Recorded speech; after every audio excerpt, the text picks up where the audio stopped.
Jesus Freak here, and I've finally done all the recording elements. I still have a little bit of technical stuff to work on for my Sunday scripture reading videos through the end of the liturgical year. The liturgical year starts with the first Sunday of Advent, which is 4 Sundays before Christmas. That would be the 27th this year of November. Now, I've actually started working on that element too, but I need to get some stuff so I can try to deal with how I'm going to handle the, as I usually include an Advent wreath somewhere in the videos. And I'm thinking of doing it in a way that's actually going to require me to build an improvised green screen. We'll see how well it works. Now, you've noticed that I have a tendency to rant when I get bogus copyright claims. I just did a video about that earlier today.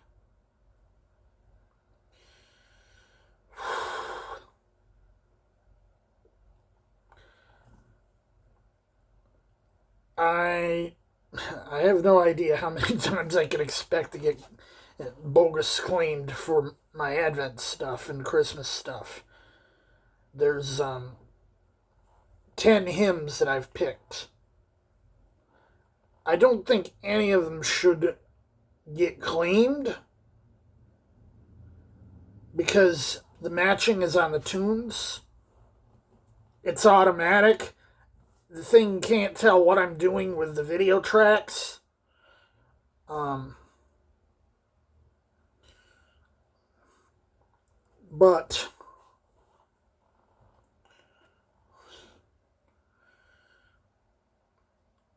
there are lyrics that come pretty close. I do my due diligence.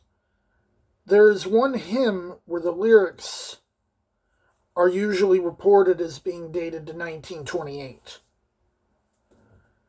But I did a little more research, and although hymnary.org actually claims the 1928 date, and that based on that it should still be in copyright, it also shows a hymnal.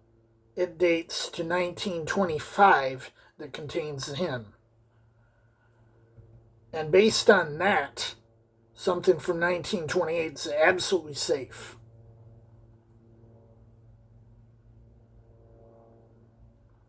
Because Winnie the Pooh is from 1926, and it's free and clear.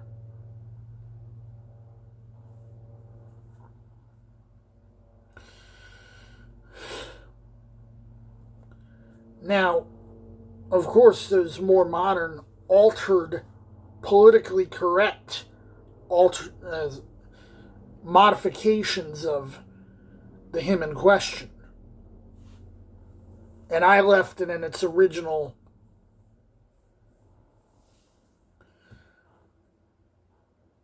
not as up to date, shall we say, form. Because I don't see the issue with using man neutrally.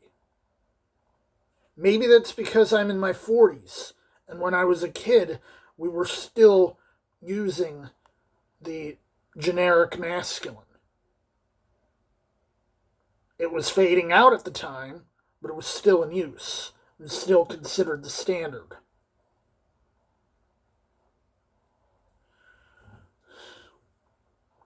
And as someone who, even though I do consider myself monolingual, I'm technically incapable of speaking other languages. Most of these do have the concept of generic masculine.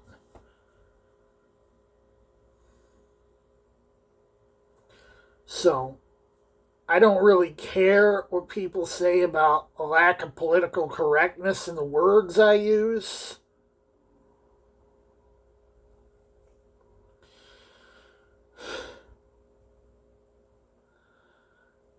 Now, I also noticed that, I haven't really gotten too many comments about my choices of hymns. I know people do appreciate them being there, they like them there, but I know that my choices of hymns can be a little bit unusual. And this is going to come up in the Advent stuff too. I mean, yeah, you're going to have stuff like Come Thou Long Expected Jesus. You're going to have, Hail to the Lord's Anointed. These are ones I consider pretty much typical. Our church, we sing them at least once every year during the Advent season. So it's just par for the course for me to include stuff like that. And, the Christmas stuff includes O Come All Ye Faithful. Okay. But then I dropped in something called Lord Christ, When First Thou Camest to Men. That one is probably going to raise some eyebrows.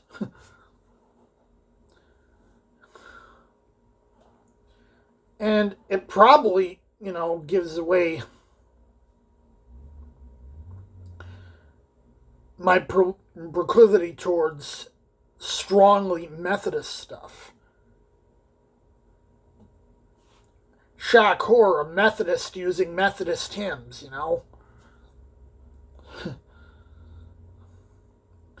But, because I understand, I come from one persuasion. I know a lot of my viewers are of another persuasion. Heck, I know some people aren't even here for the Jesus stuff.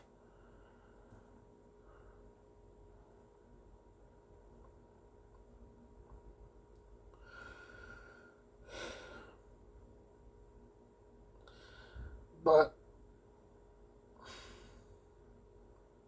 I figure, I like to throw in a bit of variety. It's spice of life, as they say.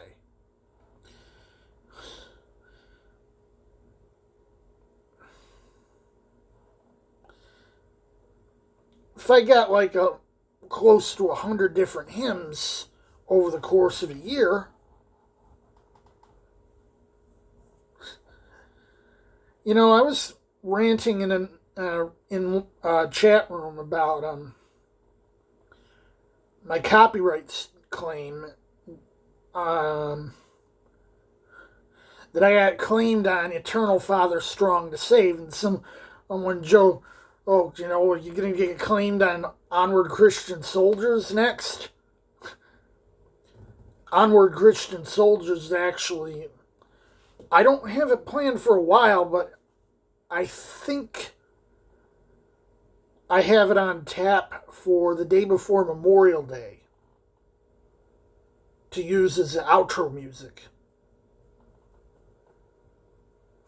Who knows? Maybe I will get claimed. I said, well, it is Sullivan of Gilbert and Sullivan. Maybe someone will have registered it and wind up claiming it. If they do, I'm going to fight it.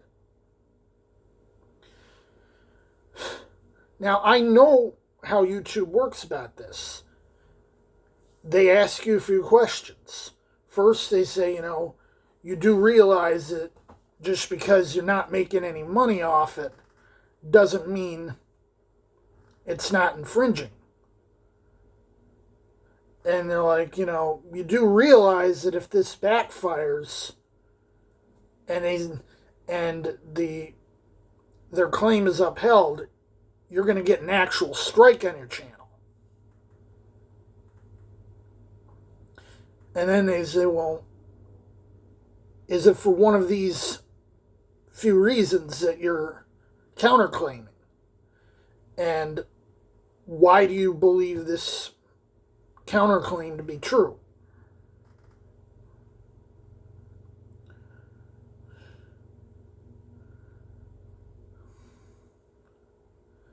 You see, I'm willing to fight.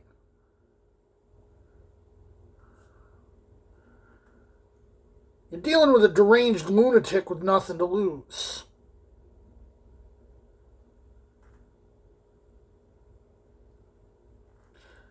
And nothing but time.